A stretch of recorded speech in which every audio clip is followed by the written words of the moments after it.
السلام عليكم ورحمة الله وبركاته. بسم الله الرحمن الرحيم. الحمد لله رب العالمين والصلاة والسلام على رسوله الأمين وعلى آله وصحبه أجمعين أما بعد. أعوذ بالله من الشيطان الرجيم. بسم الله الرحمن الرحيم. يا أيها الذين آمنوا اتقوا الله حق تقاته ولا تموتن إلا وأنتم مسلمون. പ്രിയമുള്ള വിശ്വാസിനികളെ, സൃഷ്ടാവായ റബ്ബിന്റെ വിധിവിലക്കുകൾ ജീവിതത്തിന്റെ എല്ലാ മേഖലകളിലും പരമാവധി പാലിക്കണമെന്ന് ഉണർത്തുകയാണ്, വസിയ്യത്ത് ചെയ്യുകയാണ്. അല്ലാഹു സുബ്ഹാനഹു വ തആല അതിന് നമുക്കെല്ലാവർക്കും തൗഫീഖ് നൽകി അനുഗ്രഹിക്കുമാറാവട്ടെ. നമ്മുടെ ജീവിതത്തിൽ വന്നുപോയ പാപങ്ങൾ അല്ലാഹു നമുക്ക് പുറത്തു തരികയും ശിഷ്ടജീവിതം പാപമുക്തമാക്കി തീർക്കുവാനും നാളെ അവന്റെ ജന്നാത്തുൽ ഫിർദൗസിലേക്ക് സന്തോഷത്തോടുകൂടി പ്രവേശിക്കാനും ഭാഗ്യം ലഭിക്കുന്നവരുടെ കൂട്ടത്തിൽ അല്ലാഹു നമ്മെല്ലാവരെയും ഉൾപ്പെടുത്തി അനുഗ്രഹിക്കുമാറാവട്ടെ. അല്ലാഹുവിന്റെ അപാരമായ അനുഗ്രഹത്താൽ ഒരു വലിപെരുന്നാൾ കൂടി കഴിഞ്ഞ് അതിന്റെ സന്തോഷത്തിലാണ് നമ്മളൊക്കെ.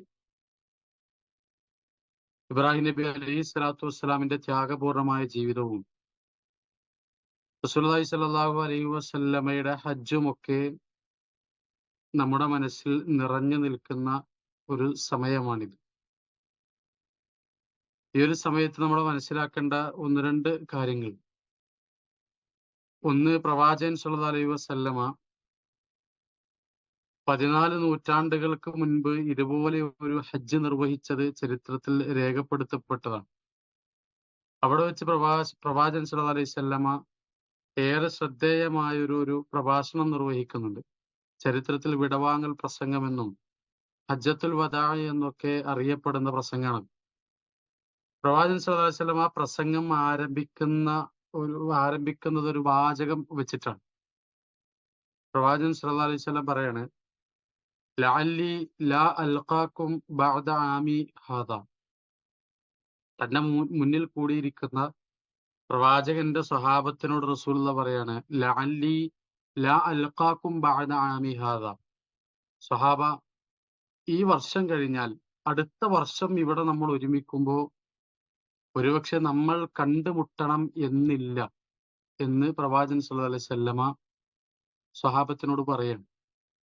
പൊതുവാന്നി മനാസിക്കും, അതുകൊണ്ട് ഹജ്ജിന്റെ കർമ്മങ്ങളൊക്കെ എന്നിൽ നിന്ന് നിങ്ങൾ ശ്രദ്ധിച്ച് പഠിക്കണമെന്ന് പ്രവാചകൻ പറയുന്നുണ്ട്. നമ്മളൊന്ന് ആലോചിച്ച് നോക്കിയേ, അവിടെ കൂടിയിരിക്കുന്ന ഓരോ സ്വഹാബിക്കും തന്റെ ജീവനേക്കാളേറെ അവർ സ്നേഹിച്ച വ്യക്തിയാണ് നബി സല്ലല്ലാഹു അലൈഹി വസല്ലം. ആ കൂട്ടത്തിൽ അബൂബക്കർ സിദ്ദീഖ് റളിയല്ലാഹു അൻഹു പോലെയുള്ള പ്രഗത്ഭരായ സ്വഹാബികൾ മുഴുവനും ഉണ്ട്. പലരും പ്രവാചകന്റെ ജീവൻ സംരക്ഷിക്കാൻ അവരുടെ ശരീരത്തിലെ വലിയ വലിയ മുറിപ്പാടുകളുമായി കൊണ്ടു നടക്കുന്നവരാണ്. ഉഹുദ് യുദ്ധത്തിലും ബദർ യുദ്ധത്തിലുമൊക്കെ ശരീരത്തിൽ പ്രവാചകനെ സംരക്ഷിച്ചതിന്റെ മുറിപ്പാടുകൾ എമ്പാടുമുണ്ട്. അത്രമേൽ അവർ പ്രവാചകനെ ഇഷ്ടപ്പെട്ടിട്ടുണ്ട്. അവിടെ വെച്ചിട്ടാണ് റസൂൽ പറയുന്നത്, സ്വഹാബത്തെ, ഇവിടെ വെച്ചിട്ട് ഇനി നമ്മൾ ഇനി കണ്ടുമുട്ടണം എന്നില്ല. ഇത് കേൾക്കുന്ന ഏതൊരു സ്വഹാബിക്കും മനസ്സിലാകും പ്രവാചകൻ നിർവഹിക്കുന്നത് അല്ലെങ്കിൽ പ്രവാചകൻ പറയുന്നത് തന്റെ ഒരു വിടവാങ്ങലാണ്, അല്ലെങ്കിൽ തന്റെ ഒരു വിടവാങ്ങൽ സംസാരമാണിത് എന്നാണ്.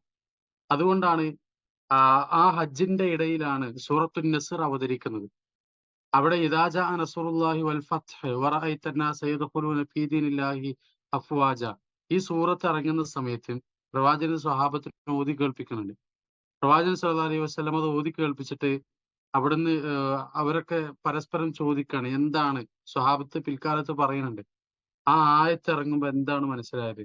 അപ്പൊ സ്വഹാബത്ത് പറയാണ്, അള്ളാഹു കൽപ്പിക്കാണ്, തഹ്മീദുകൾ അർപ്പിക്കാണ്, ഇസ്തിഗ്ഫാർ നടത്താൻ അള്ളാന്റെ കൽപ്പനയാണ് എന്ന്. പക്ഷേ ഇബ്നു അബ്ബാസ് റളിയല്ലാഹു അൻഹു പറഞ്ഞതല്ല, ബൽ അജൽ റസൂലുള്ളാഹി സ്വല്ലല്ലാഹു അലൈഹി വസല്ലം, അത് പ്രവാചകന്റെ അവധിയാണ്, പ്രവാചകന്റെ അജലാണത്. പ്രവാചകൻ തന്റെ ദൗത്യം പൂർത്തിയാക്കി അള്ളാഹുവിന്റെ സവിധത്തിലേക്ക് തിരിച്ചു പോകാനുള്ള സമയമായിട്ടുണ്ട് എന്ന മുന്നറിയിപ്പാണ് എന്നതാണ്. നോക്കൂ നിങ്ങൾ, ആ ഒരു നിമിഷം സ്വഹാബത്തൊക്കെ കണ്ണിൽ വെള്ളം നിറച്ച് നിൽക്കുന്ന ഒരു സമയമാണ്. അബൂബക്കർ സിദ്ദീഖ് റളിയല്ലാഹു അൻഹു പോലുള്ള ആളുകളൊക്കെ പലരും പല ഭാഗത്തിരുന്ന് ഇങ്ങനെ കരയുന്നുണ്ട്. നിങ്ങളൊന്ന് ആലോചിച്ച് നോക്കിയേ ആ ഒരവസ്ഥ എന്താണ് എന്ന്. ആ ഹജ്ജ് കഴിഞ്ഞ് സ്വഹാബത്ത് തിരിച്ചു പോരുമ്പോ പലരുടെയും മനസ്സിൽ ഒരു ഹജ്ജ് ചെയ്ത സന്തോഷമുണ്ടെങ്കിലും അബൂബക്കർ സിദ്ദീഖ് റളിയല്ലാഹുവിനെ പോലെയുള്ള ആളുകളുടെ മനസ്സിൽ പ്രവാചകന്റെ യാത്ര ചോദിക്കലാണ്, പ്രവാചകന്റെ വിട പറയലാണ് എന്ന ഒരു ചിന്ത നിറഞ്ഞു നിൽക്കുന്നുണ്ട് എന്നതാണ്. ഇത് ശരിക്കും നമുക്കൊരു പാഠമാണ്. ഏത് സന്തോഷത്തിന്റെ സമയത്തും ഏത് സങ്കടത്തിന്റെ സമയത്തും നമ്മളോട് അനുവാദം ചോദിക്കാതെ നമ്മളിലേക്ക് കടന്നു വരുന്ന അതിഥിയാകുന്ന മരണത്തെക്കുറിച്ച് എപ്പോഴും നമ്മൾ ചിന്തിക്കണം. പലപ്പോഴും നമ്മുടെ കൂട്ടത്തിലൊക്കെ മരണത്തെപ്പറ്റി ചില സന്ദർഭങ്ങളിൽ പറയുമ്പോൾ പ്രായമേറെയായ ആളുകൾ പറയാൻ എന്താണ്, ഇപ്പൊ മരണത്തെ പറ്റി പറയല്ലെന്ന്. ഒരു കല്യാണ വീട്ടിൽ വെച്ച് മരണത്തെ പറ്റി പറയുമ്പോ പറയാ എന്താ, ഇവിടെ വെച്ച് ഇപ്പൊ മരണത്തെ പറ്റി പറയല്ലേ, ഇവിടെ വെച്ച് മരണത്തെ പറ്റി പറയല്ലേ എന്നാണ്. നോക്കൂ നിങ്ങൾ, ഈ കല്യാണ വീടാണോ മരണ വീടാണോ എന്ന് നോക്കാതെ കയറി വരും മരണം. അതുകൊണ്ട് കല്യാണ വീടാണോ അതല്ല മരിച്ച വീടാണോ നമ്മളൊരു ടൂറിലാണോ ഒന്നും നമ്മൾ നോക്കേണ്ട കാര്യമില്ല. നമ്മൾ ആ മരണത്തെ അഭിമുഖീകരിക്കേണ്ടവരാണ്. ആ മരണത്തിന്റെ രുചി നമ്മളൊക്കെ രുചിച്ചു നോക്കേണ്ടവരാണ് എന്ന ചിന്ത നമുക്കുണ്ടാകണം. ഇദാ അസ്ബഹത ഫലാ തൻതളിരിൽ മസാ, പ്രഭാതത്തിലെത്തിയാൽ വൈകുന്നേരത്തിലേക്ക് എത്തുമോ എന്നൊരിക്കലും എന്ത് ചെയ്യരുത്, നമ്മൾ പ്രതീക്ഷിക്കരുത്. ഇദാ അംസൈത ഫലാ തൻതളിരി സ്വബാഹ്, ഇനി വൈകുന്നേരത്തിലെത്തിയാൽ പ്രഭാതത്തിലേക്ക് എത്തുമെന്നും നമ്മൾ ഉറപ്പിക്കാൻ പാടില്ല. ഇതിന്റെ ഇടയിൽ എത്രയോ ആളുകൾ പ്രായം നോക്കാതെ, ചെറുപ്രായത്തിൽ മരണപ്പെടുന്നവരുണ്ട്, വലിയ പ്രായത്തിൽ മരണപ്പെടുന്നവരുണ്ട്, ജാതി നോക്കാതെ, അതേപോലെ തന്നെ തറവാട് മഹിമ നോക്കാതെ, സമ്പത്ത് നോക്കാതെ മരണപ്പെടുന്ന എത്രയോ ആളുകൾ ഉണ്ട് പ്രിയപ്പെട്ടവരെ. ഇന്നുപോലും തലശ്ശേരിയിലെ പ്രധാനപ്പെട്ട ഒരു ഗ്രൂപ്പിന്റെ MD മരണപ്പെട്ട വാർത്ത വായിച്ചവരാണ് നമ്മളിൽ പലരും. ഇതുപോലെ നമ്മളും ഒരു നാളിൽ മരണപ്പെടും. നമ്മുടെ മരണവാർത്തയും മറ്റുള്ളവർ കേൾക്കും. അവരും നമുക്ക് വേണ്ടി ഇന്നാ ലില്ലാഹി വ ഇന്നാ ഇലൈഹി റാജിഊൻ എന്ന് പറയും. നമുക്ക് വേണ്ടി അവരും പ്രാർത്ഥിക്കും. അതിനു മുൻപേ ഈ ദുനിയാവിൽ ചെയ്തു വെക്കേണ്ടതൊക്കെ നമ്മൾ ചെയ്തു വെക്കണം. റസൂൽ അങ്ങനെയായിരുന്നു. ഈ സൂറത്ത് ഇറങ്ങിയതിന് ശേഷം സ്വഹാബത്ത് പറയണം, പ്രവാചകൻ മുൻപില്ലാത്തതുപോലെ പരലോകത്തിന്റെ വിഷയത്തിൽ ശ്രദ്ധ കാണിച്ചിരുന്നു. ഇജ്തിഹാദൻ, അതികഠിനമായി പണിയെടുത്തിരുന്നു, പ്രയത്നിച്ചിരുന്നു എന്ന് ഹദീസുകൾ പരിശോധിക്കുമ്പോൾ നമുക്ക് കാണാം. നമുക്കിതുപോലൊരു മുന്നറിയിപ്പ് ഉണ്ടാകൂല, ഏത് സമയത്തും കടന്നു വരും.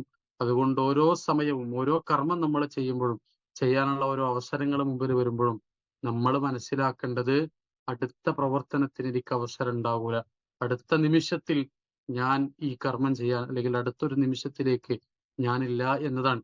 മുഹൈദ്ദീൻ ഷെയ്ഖ് റഹിമഹുല്ലാഹ് പറഞ്ഞതാണ്, കഴിഞ്ഞു പോയ ദിവസം ഇന്നലെ അത് കഴിഞ്ഞുപോയി, നമ്മുടേതല്ല.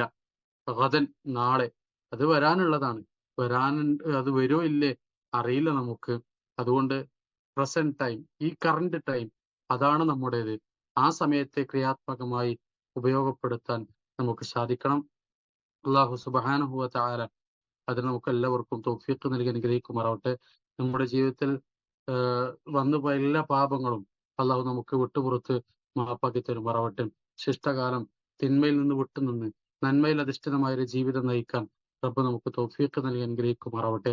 പരലോകത്ത് റസൂലുള്ളാഹി സ്വല്ലല്ലാഹു അലൈഹി വസല്ലമയുടെ കയ്യിൽ നിന്ന് ഹൗദുൽ കൗസർ വാങ്ങി കുടിക്കാൻ ഭാഗ്യം ലഭിക്കുന്നവരുടെ കൂട്ടത്തിൽ അള്ളാഹു നമ്മെ എല്ലാവരെയും ഉൾപ്പെടുത്തി അനുഗ്രഹിക്കുമാറാവട്ടെ. ഇത്തരം നന്മകൾക്ക് നേതൃത്വം നൽകാനും ഇത്തരം നന്മകളിലേക്ക് താല്പര്യം കാണിക്കാനുമുള്ള ഒരു ഈമാൻ പ്രഭു നമുക്ക് എല്ലാവർക്കും നിലനിർത്തി തരുമാറാവട്ടെ. റബ്ബനാ തഖബ്ബൽ മിന്നാ ഇന്നക അൻതസ് സമീഉൽ അലീം വതുബ് അലൈനാ ഇന്നക അൻതത് തവ്വാബുർ റഹീം. റബ്ബനാ ആതിനാ ഫിദ് ദുനിയാ ഹസന വഫിൽ ആഖിറതി ഹസനത വഖിനാ അദാബന്നാർ. ആമീൻ ആമീൻ ബിറഹ്മതിക യാ അർഹമർ റഹീമീൻ. വസല്ലല്ലാഹു അലാ നബിയ്യിനാ മുഹമ്മദ്. അൽഹംദുലില്ലാഹി റബ്ബിൽ ആലമീൻ. അസ്സലാമു അലൈക്കും വറഹ്മത്തുള്ളാഹി വബറകാതുഹു.